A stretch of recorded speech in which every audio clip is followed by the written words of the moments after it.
Hello all, welcome to my YouTube channel VG Cinema 24. Here the non-spoiler review of the film Mowgli 2025.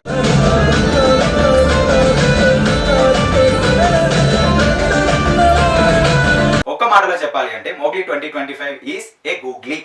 Googly అంటే మీకు తెలుసు కదా, ball వస్తుంది మనకు. Okay, bowler నుంచి బాల్ వచ్చిన బాల్ ని బ్యాట్స్మెన్ కొట్టాలని రెడీ అయ్యేలోపు అది వచ్చి వికెట్లు తగ్గుతుంది అనమాట. అట్లా అనమాట. సందీప్ రాజ్ గారు వేసిన స్టోరీ అనే బాల్ ఆడియన్స్ దాన్ని అర్థం చేసుకునే లోపే అది క్లీన్ బౌల్ చేసేస్తుంది ఆడియన్స్ ని. అలా ఉంటుంది అనమాట. క్లియర్ గా మోగ్లీ అనేది ఒక గూగ్లీ, అర్థం కాదు కానీ మంచి స్టోరీ. ఓకే, ఎందుకంటే నేషనల్ అవార్డు విన్నింగ్ డైరెక్టర్ నుంచి సినిమా వస్తుందంటే దాని మీద ఎక్స్పెక్టేషన్స్ కూడా హైలో ఉంటాయి. ఆ ఎక్స్పెక్టేషన్స్ ని సందీప్ రాజ్ గారు రీచ్ అవ్వలేదేమో అనిపించింది నాకైతే. లవ్ వర్సెస్ లస్ట్, ఇదే ఈ సినిమా యొక్క ప్లాట్ అనమాట. సో అవసరాల శ్రీనివాస్ గారు ఇందులో ఒక చిన్న క్యామియో రోల్ చేశారు, హీరోయిన్ ఫాదర్ లాగా. సో ఆయనది ఏంటంటే కొంచెం కాల్ పెద్ద సైజ్ ఉంటుంది, 13 సైజ్ అట్లా. సో తన తండ్రి యొక్క ఫుడ్ కోసం ఆ చెప్పులు అరేంజ్ చేయడం కోసం తన కూతురు కష్టపడుతుంది. అవి ఇచ్చేలోపు తన ఫాదర్ చనిపోతాడు అనమాట.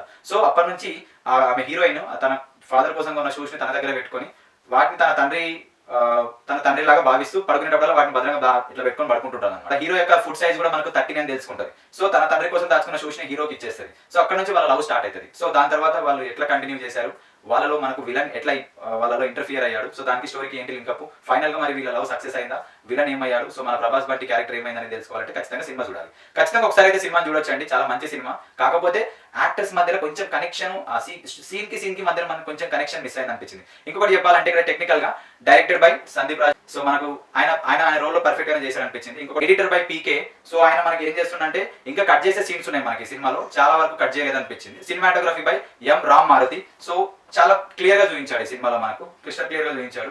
అండ్ ఇంకొకటి ఏంటంటే ఈ సినిమా డీల్ అవ్వడానికి రీజన్ వచ్చేసి మనకు డైరెక్టర్ గారు కలర్ ఫోటోకి మన సందీప్ రాజ్ గారికి కలర్ ఫోటోకి నేషనల్ అవార్డు వచ్చింది. ఈ నేషనల్ అవార్డు తర్వాత 5 years గ్యాప్ తోటి ఆయన చేస్తున్న సినిమా ఇది.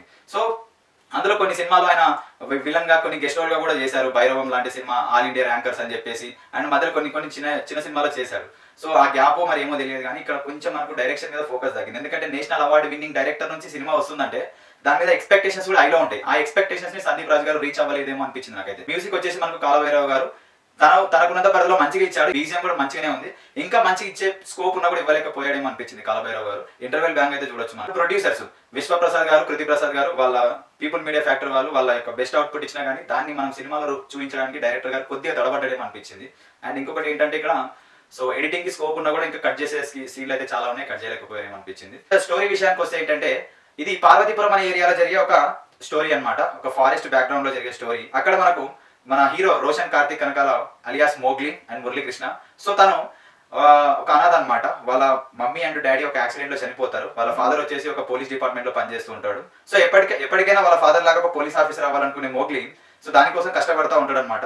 So at the same time Mowgli మన ప్రభాస్ కి చాలా బిగ్ డైహార్డ్ ఫ్యాన్ ఉంటాడు.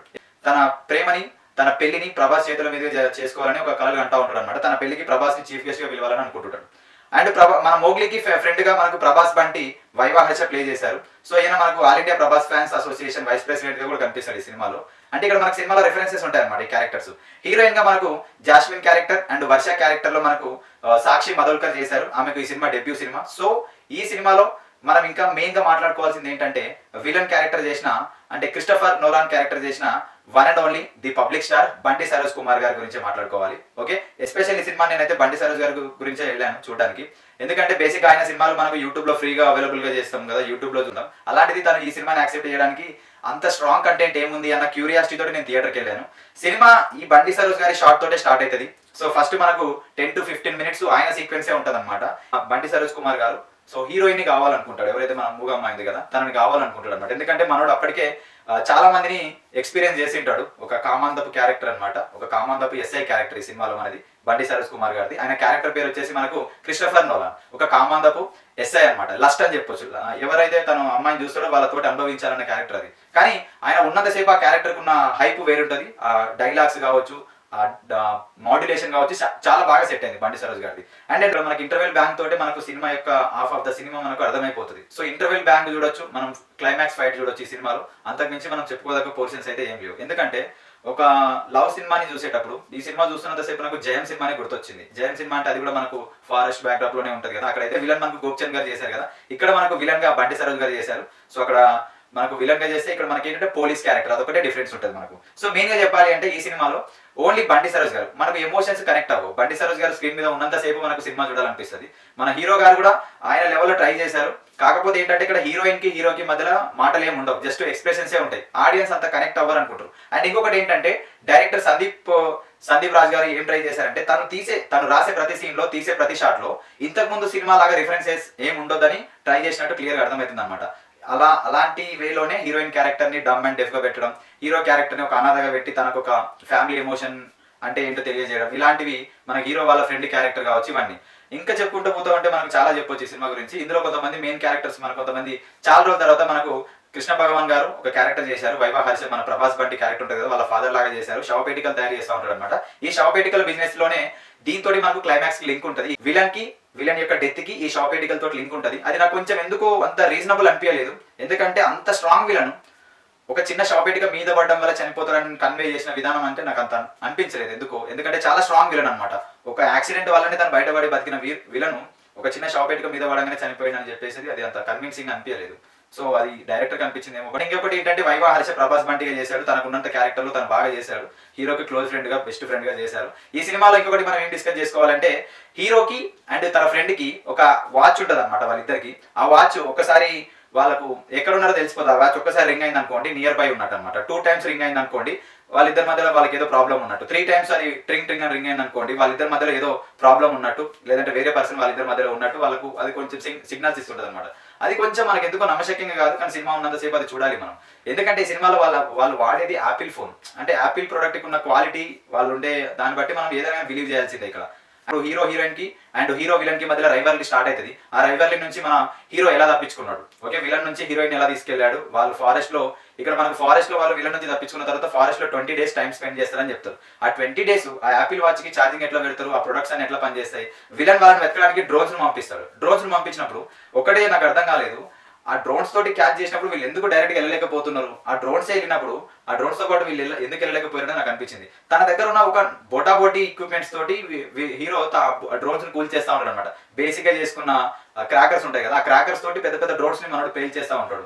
ఒకటి అంబు ఉంటుంది ఇట్లా, ఒక నార్మల్ కట్టెతోటి చేసినది విల్లు, ఆ విల్లుతోటి కూడా వాటిని పేల్ చేస్తా ఉంటాడు. అది కొంచెం అంటే నమ్మొచ్చు, కానీ నమ్మే విధంగా మనకు తీయలేకపోయాడేమో సందీప్ రాజ్ గారు అనిపించింది. అండ్ ఇంకొకటి ఏంటంటే ఇక్కడ క్లైమాక్స్ లో జరిగే ప్రీ క్లైమాక్స్ లో ఒక ఫైట్ ఉంటుంది. బండి సరోజ్ గారి కంటే ముందు ఆయన బ్యాచ్ ఉంటుంది, ఒక విలన్ బ్యాచ్. అందులో ఒక పర్సన్ చనిపోతాడు, ఒక షాట్ లో ఒక పొడిచినట్టు చూపిస్తాడు, కానీ మళ్ళీ అది కొద్దిసేపు తర్వాత అదే పర్సన్ బతుకున్నట్టు మనకి ఫైట్ లో మళ్ళీ కనిపిస్తాడు. కొంచెం అంటే కంటిన్యూటీ ప్రాబ్లమ్స్ అయితే ఉన్నాయి చాలా. అంటే మనకు క్యారెక్టర్స్ కొంతమంది షేవ్ తోటి వితౌట్ షేవ్ తోటి కూడా కనిపిస్తారు, అది కొంచెం చూసుకోవాల్సింది. అండ్ ఇంకొకటి ఏంటంటే సినిమాలో క్యారెక్టర్స్ కి మధ్యలో కనెక్షన్ మిస్ అయింది మనకు. ఓకే, హీరో హీరోయిన్ కి కావచ్చు, హీరోకి విలన్ కి కావచ్చు. అండ్ ఇక్కడ మదర్ సెంటిమెంట్ మనకు పండడానికి పెద్దమ్మ క్యారెక్టర్ ని పెట్టాడు, కానీ ఒకనొక టైంలో ఆమె కూడా రాంగ్ స్టేట్మెంట్ ఇస్తుంది హీరో గురించి. అసలు అలా ఎందుకు ఇస్తున్నారో అర్థం కాదు. వాళ్ళు తీసుకునే డెసిషన్స్ మనకైతే అర్థం కావన్నమాట. కానీ ఒక మూవీని ఎక్స్పీరియన్స్ చేయాలంటే మాత్రం ఈ సినిమా మనం చూడొచ్చు ఒకసారి. బండి సరోజ్ గారి యాక్టింగ్, రోషన్ కనకాల గారి యాక్టింగ్, మనోడి డైలాగ్ డెలివరీ బాగుంది, హీరోది బేస్ వాయిస్ ఉంది, కళ్ళు కూడా చాలా పెద్దగా ఉన్నాయి. హీరోయిన్ గా ఆ అమ్మాయి పర్ఫెక్ట్ చేశారు, ఆ అమ్మాయికి మంచిగా యాక్టింగ్ చేసింది హీరోయిన్ గా. అండ్ ఇక్కడ చాలా తర్వాత ఇక్కడ మనకు సుహాస్ గారు కొద్దిసేపు మనకు ఒక 1 minute అంత గ్యాప్ లో వచ్చిపోతారు. అల్లు అర్జున్ ఫ్యాన్స్ అసోసియేషన్ గా పుష్ప గెటప్ లో వచ్చిపోతారు అనమాట మనోడు. అండ్ ఇంకొకటి ఏంటంటే ఇక్కడ మనకి ఈ సినిమా చూస్తున్నంత సేపు క్రిస్టఫర్ నోలానే గుర్తొస్తాడు. సినిమా నాకైతే యావరేజ్ అనిపించింది భయ. సో ఎందుకంటే ఈ సినిమాలో ఒక ఫారెస్ట్ బ్యాక్ డ్రాప్ తీసుకున్నప్పుడు సో మనకు చాలా క్యారెక్టర్స్ ఉన్నాయి, ఇక్కడ మనం కనెక్ట్ చేసుకోవచ్చు సినిమాని. ఎందుకో సినిమా చూస్తున్నప్పుడు నాకు క్యారెక్టర్స్ మధ్యలో ఒక రిలేషన్ అనేది, బాండ్ అనేది ఫామ్ అవ్వలేదు అనిపించింది. ప్రొడ్యూసర్ కూడా ఉంటాడు అదే సినిమా షూటింగ్ లోనే. సో అక్కడ జరిగే కాస్టింగ్ కౌచ్ గురించి మనకి సినిమాలో క్లియర్ గా చూపిస్తారనమాట. అవి ఎట్లా ఉంటాయి, బ్యాక్గ్రౌండ్ ఆర్టిస్టులు అయినా కానీ ఎవరినైనా కానీ సినిమా ఫీల్డ్ లో జరిగే కొంచెం డార్క్ సైడ్ ఆఫ్ సినిమాని ఇక్కడ మనకి సినిమాలో చూపించే ప్రయత్నం చేశారు. సో మనకు ప్రొడ్యూసర్స్ విశ్వప్రసాద్ గారు, కృతి ప్రసాద్ గారు, వాళ్ళ పీపుల్ మీడియా ఫ్యాక్టరీ వాళ్ళు వాళ్ళ యొక్క బెస్ట్ అవుట్పుట్ ఇచ్చినా కానీ దాన్ని మనం సినిమాలో చూపించడానికి డైరెక్టర్ గారు కొద్దిగా తడబడ్డేమో అనిపించింది. అండ్ ఇంకొకటి ఏంటంటే ఇక్కడ సో ఎడిటింగ్ కి స్కోప్ ఉన్నా కూడా ఇంకా కట్ చేసే సీన్లు అయితే చాలా ఉన్నాయి, కట్ చేయలేకపోయారేమో అనిపించింది. So this is the review of the film Mowgli 2025. So మీకు ఈ రివ్యూ నచ్చినట్లయితే please do subscribe my YouTube channel for genuine reviews అనమాట. ఒక లైక్ చేయండి, షేర్ చేయండి, ఫార్వర్డ్ చేయండి మీ ఫ్రెండ్స్కి. సో నెక్స్ట్ మూవీ రివ్యూలో కలుద్దాం. సో అంతవరకు సెలవు.